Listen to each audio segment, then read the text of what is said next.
Hey, good morning, David. Good morning. Good morning. It is good to see you, brother. Quick introduction, who David Fraze is, and just we're going to jump into the Birkman. David reached out to do that several weeks ago, and we had a Birkman conversation. But David Fraze has been a mentor of mine, a friend of mine, man, since 1999 or 2000 when we first met. Back Wow, we're old then. we maybe Mm, you you're yeah, old, you're older, I am old, but I am drinking my coffee, so I'm good to go. and you still have hair. Some people say that I'm like losing hair. I just cut it short. It it looks good, but I have a little bit of a so Right, it's all you good. have you have a nice bald head. Right, right. So David, you wrote a book here recently, and I'm going to share the screen while you talk about your book. uh, Hopefully that's on everyone's screen. Maybe not. Share screen. Boom. There we There, go. All right. So, David, you turned out this book over the last couple of years, but it comes from many years of youth ministry experience. Will you just briefly share what it was like writing the book and what the outcome of the book has been, and just kind of your own blessing from the book and how it has already blessed other people as well? well, it's I was thinking of what happens when you get your first youth ministry job, and you've most of us had internships, you had Bible class, you have all these notes, but you're sitting in your office and you're thinking, okay, what do I do now? I've got the job. What do I do now? And the design of this book is a quick start guide for what we should be doing in youth ministry. So let me put it this way: you buy a computer, you have the complete set of instructions, and you have the quick startup guide. Usually we reach for the quick startup guide first so we can start using our computer. So this is a little bit that's how this book is written. So it's filled with a lot of very practical topics. There's three sections: the why, we look into the theology of why these topics are important; the how, suggestions of how you live out these certain aspects of youth ministry; and then the now, with the kind of a challenge to put the information in the chapter immediately into practice. Of course, it's filled with all kinds of stories from 30 years of student ministry, and and right now, did you hear that bell? Absolutely. I'm actually in a real live high school where I help work. So anyway, even being involved outside the church walls, that you're going to see this book being very helpful in working with students. So it's not just for youth ministers; it's also for youth volunteers. Maybe you're at a place where you are the youth minister and you're a volunteer. So this will help you get involved with how you plan, program, what's the purpose of, and it's also filled with a lot of great resources for those wanting to go deeper in their student ministry. David, I remember the first week, it might have been the first month. I was out in Las Vegas, Nevada, and I was like, what do I do? Sitting in the office, here I am supposed to plan and be this youth minister, and I had no idea. And there was only like one or two resources at the time. This is going to be a handy guide for many people. I don't know if you noticed, but there's only 17 copies left on Amazon. Wow, Yeah. that's So it's selling like hotcakes, or they only put 18 on there. I don't know. that may be the case. Hey, we have 18 books, 17 more to go. So it would be great if I could feed my kids. So if y'all want to buy a book, that would be great. And some people are buying them. I know professors buy it for their students. It's a great book to give them and to go through. Actually, I'm using it right now as a resource in the classes I teach because it's a great jumping off point. But youth ministers are also buying it for their youth teams so they could have a common ground of discussing of how they move forward programmatically in youth ministry. I think people would enjoy it. So it's a great gift. If you're a grandparent and you have somebody that's involved in youth ministry, buy it for them. If you are a youth minister, let's go. It's $15. So Absolutely. I appreciate that plug. I've really enjoyed the process, and it's been a labor of love. I've really enjoyed it. Yeah.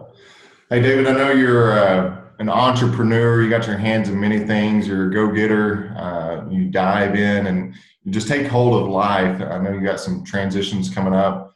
We just kind of share with us the things on the horizon, what you're looking forward to, just as you're kind of in this new season and transition of life as well. Thank you. Well, again, I've been doing student ministry for a long time, and this is what I do. I'm one of those guys that put a foot in adult world and kid world, and I really feel called to that. For the last few years, I've been working two jobs, one with Lubbock Christian University as the special assistant to the president. And then I've been working with Fellowship of Christian Athletes in Dallas-Fort Worth, where I've helped with a program called character coaching, Cool. where they take individuals that, like me, that have some background in sport, but we go into the public schools and we work on attitude, effort, and character development. And we work with the head coach whose office, I'm in the middle of the head coach's office right now. It's been one of the most rewarding things I've done in 30 years of student ministry. Wow. So what's going to happen this summer is I'm going to get where my signal's a little bit better. What we're going to do this summer is I'm going to go back to Lubbock Christian University full time, still work with the president, so foot in administration, but then I'm also going to be taking over the youth and family ministry program again at Lubbock Christian University. But from Lubbock, I'll still be a consultant and trainer for character coaching. And it's going to be good to still be able to be involved in that very unique and awesome outreach to our schools. So I still have my foot in working with students, just in a different way, in a Coach Fraze way. But at the same time, I'll be teaching in the classroom and being able to bless future generations of youth ministers. So I'm excited about it. That's good. You're a coach, mentor, and so many things to people. And you also mentioned athletes, but you're an athlete of your own. I know that you're trying to get your bench press up. What's your bench press up to here lately? Well, I haven't maxed in a while. Last year I hit 365, and before I'm 50, I want to hit 400. That's just kind of a personal goal. And I just got to get this out there. I really do work on my legs. I know a lot of you guys are like, you skip leg day. I get it all the time. Some of this stuff is just DNA, as you know. I mean, I work, but God didn't bless me with calves. So 50, hopefully you've got some time. So how much time do you have to hit this goal? September 13th. September 13th. All right. We should do a September 14th check-in. Yeah. Absolutely. Let's do it. Hey, David, I'm going to jump into the Birkman conversation that we had and talking about goals. And you got your hands in young adults. You're going through your own transitions as well. I'm just curious to know what it meant for you to kind of have some affirmation or some reassurance when we had our Birkman conversation together. Well, and I appreciate you having it with me, because I remember I saw on Facebook that you were going through this training, and I love to find out more about myself. I love to continue to grow. Maybe that's kind of strange. I've been told I'm strange, but strange in the fact that I really do want to be the best person I can be for my wife, for my kids, for my job. And so I love to have people kind of look at how I'm made up and provide some coaching. So when I saw you on Facebook, I said, hey, what are you doing? And you're like, hey, I can give you the Birkman. And I think it took 2 seconds. Okay, let's go. And what I've enjoyed about it is out of all the tests that I've taken, it really does resonate with what is the core of my motivations, what is the core of how I do things, really in the public realm and in the private realm. So it really hit me as a whole person. But the depth it went into, I was very impressed with that, how easy it is to follow, but there was a depth to it that some profiles don't give you. Right, absolutely. I'm going to share the screen again, and I'm going to pull up your Birkman and just have a brief conversation because the Birkman has been around for over 60 years, but honestly, a lot of people still are unaware about it and what it really is. People are used to the Strengths Finder, Myers-Briggs, even the Enneagram now. All those things are great tools, but this is a unique tool that can be used for career transition, young adult transitions, just affirmation on what your strengths and limitations are. As you'll see here, David's initial profile on this axis and this grid is based off your interest, your usual behavior, your needs, and your stress behavior. What I love about the Birkman is that it doesn't identify you as necessarily one thing. It's all based on this gradient or this kaleidoscope effect about how far you move to the edges or how close you get into the center. So David, I know you fairly well, and I always am intrigued by people that have these three symbols that are spread apart like this, because a lot of times you see three symbols in only two colors, and even when they're in two colors, a lot of times they'll be closer to each other. So your usual behavior is that task and that extrovert, that high energy, let's go, go, go. That's why it fits you as a coach. But it also shows that your need is this sense of, hey, don't press me on a decision. Give me time to think about the decision. Give me time to reflect on the decision. And I want to talk this decision out with people. I just don't want someone to walk in the room and say, this is the decision without me really having a voice at the table. Yeah. So share with me, based on our conversation together, what you see here, what you remember, and what you glean from this chart. Well, that's exactly right. And it really does hit about every job that I've had. They kind of have a nickname for me called the blue collar scholar, in that I love to think deeply. I love to think of how things work. I'm a collaborator by nature. I love to collaborate. I love working with people towards a common goal. But then when it's time to go, it's time to go. And so let's get some action going. I think that it also did a really good job of saying, some people look at my extroverted nature. I love people. I get energy from people, but I Right. also have a huge reflective side. I think if you look at like a personality profile of mine like this, you'll see, yes, I'm extroverted, but I also have a very strong introverted side where I like to re-energize and Right. like to gather myself. Um, I'm a quick processor, and this kind of let me know where all that comes from. Yeah, I can act and I can be involved, but I spend a lot of time thinking about how things work. I spend a lot of time thinking about how people work, and working with in those sciences. It allows me to be, I think, a better decision maker in my usual behavior pattern. So Right. this really, man, this hit me to a T. And you mentioned the idea that I like to be part of the conversation at the table, and that really is who I am, especially at my age. I think we talked about this. I don't have to be right. I don't have to, to have my way. Nothing like that. Uh, but I love being part of the conversation. So I've sought jobs that I could be part of a team where my values and opinions, and I could really impact an organization. It's just hit a home run with me. Right. Well, and that's the fun thing about the Bergman is that if your need style showed up, say in that yellow quadrant, the gold quadrant, it's Hmm. nothing right or wrong about where any of these falls. But if somebody is on the task and introvert side and they show up in a meeting and here's the decision that's been made, if you're in the yellow side, man, people are like, cool, let me go, let me get out of this meeting, get out of here. But much like myself, I'm also close to the same area, and much like yourself, hey, let's just be a part of the conversation. We want to be involved in what's going on as well, uh, and hear this through. I'm going to scroll down to one of the other pages. This is 298 questions, and it generates a 30-page report called the Signature Birkman. And so out of 298 questions, it takes you about 40 minutes to complete.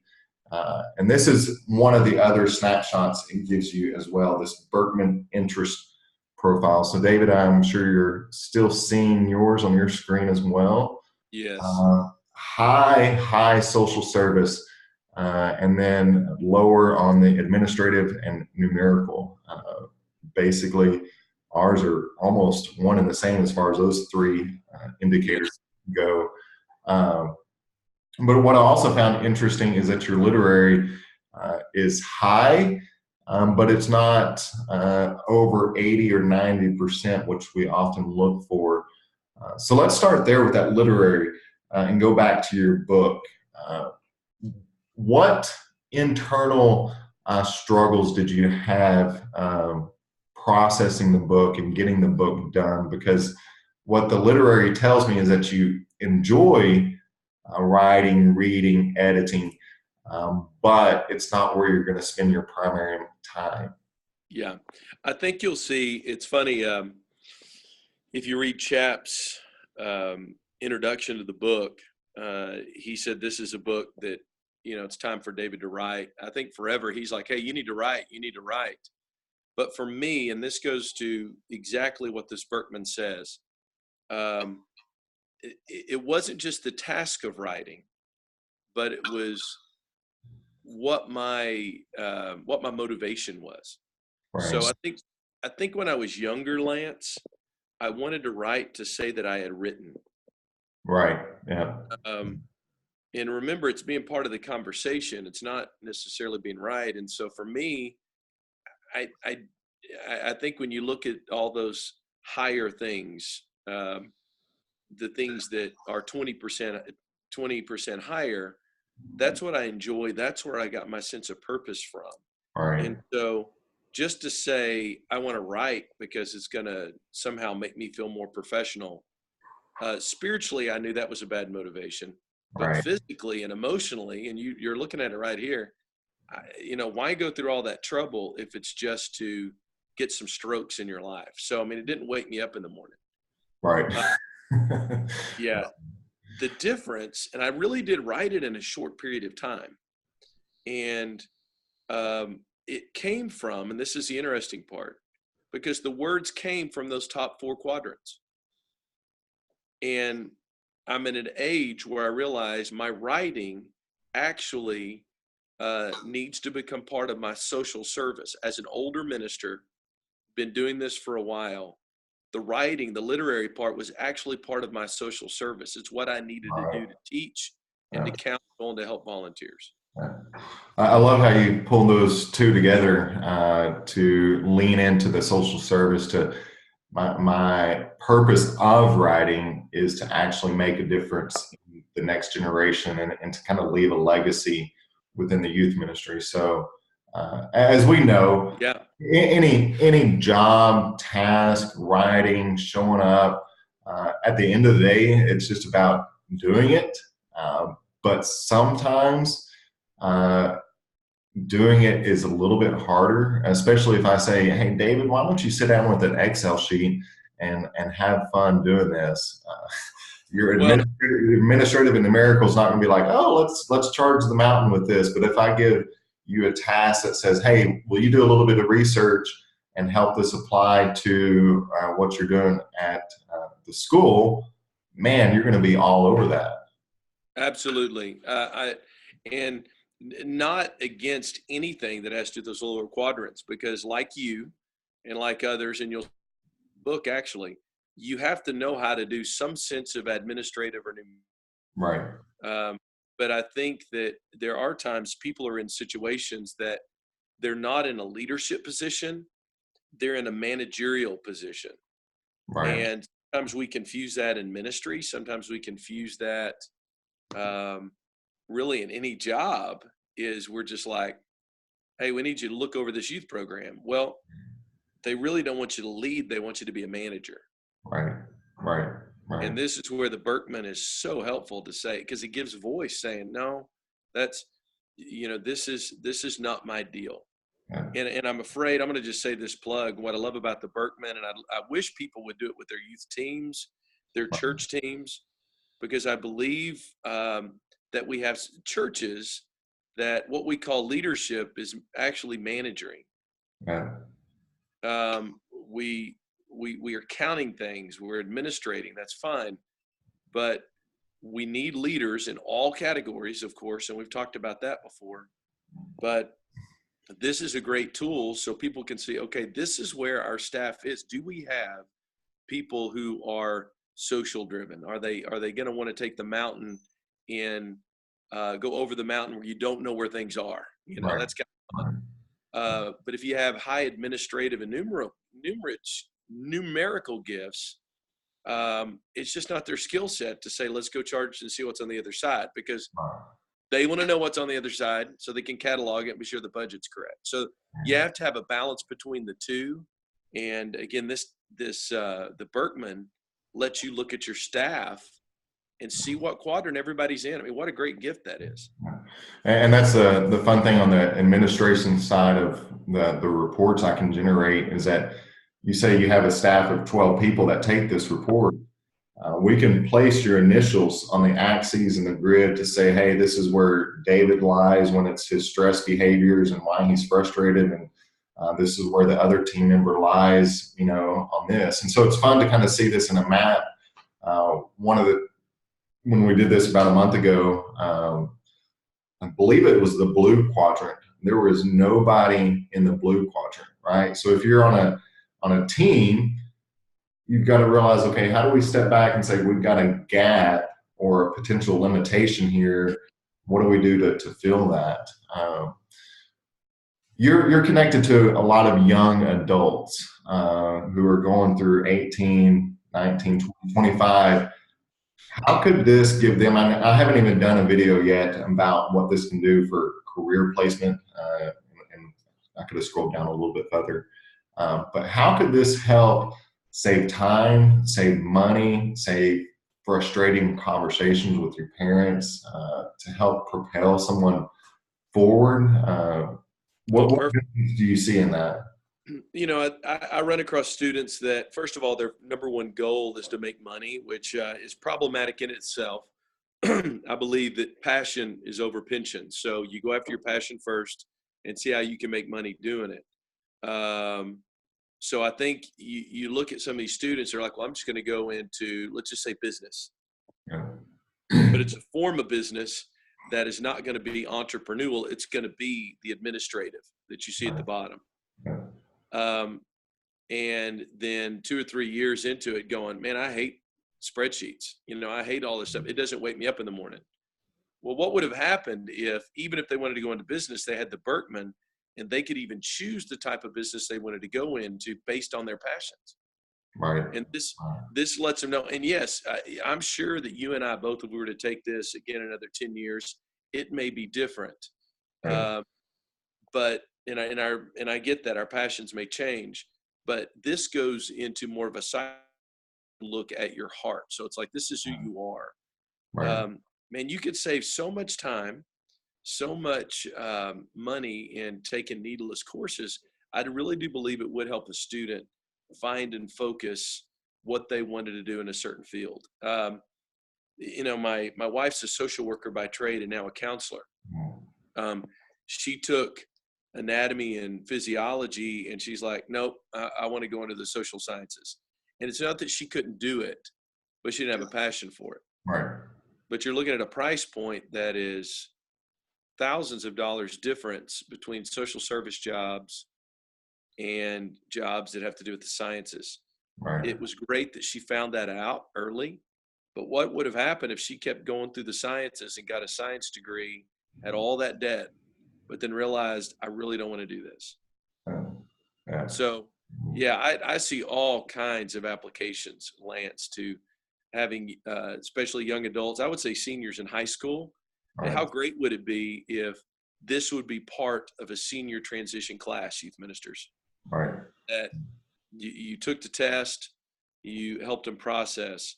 I think schools, public and private schools, homeschools, what if they did this their junior year before the rush of, college applications? Right. Yeah. They could use that as a resource. So any student that are being, coached on college choice, that'd be a great thing for them to use. And I'm sure you've Hey, seen. by the way, can I say, hey, Coach, come here. I got to introduce you. This is the award-winning coach of the Richland Rebels. Good morning. Congratulations. Thank you. He's a big deal. We got footballs up in here. That's right. Right. Yeah, Always football season here. that's right. Thank you. That's good. Well, David, I know your time's valuable, but the last couple of things that I had on my mind is that I know you've seen it probably more than I have. How many people go into a technical skill or the military or college, and they quickly withdraw? They are frustrated. They get stuck. They come back home, live with mom and dad, or they're just bouncing around. So thank you for speaking life and value into kind of how this can save a lot of time for families who just invest a little bit to have that next conversation. One, maybe two more questions. I know two more questions. If you're going to have a closing statement just about the Birkman, just for yourself, maybe an executive leader, what would you say? I believe you cannot lead others well until you know yourself well. And this will allow you to know yourself well. That's good. And last question, and I'm going to let you go. And I truly appreciate your time this morning. So Brene Brown has this quote, and I'm not going to quote it, but the structure of this quote is that we've misdefined hope and what hope really is.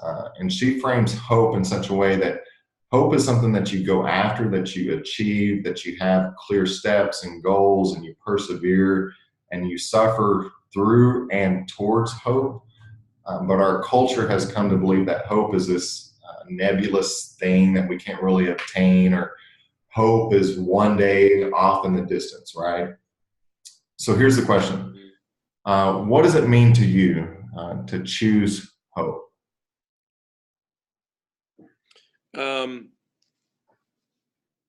It comes from my theological background that hope is realized in Christ.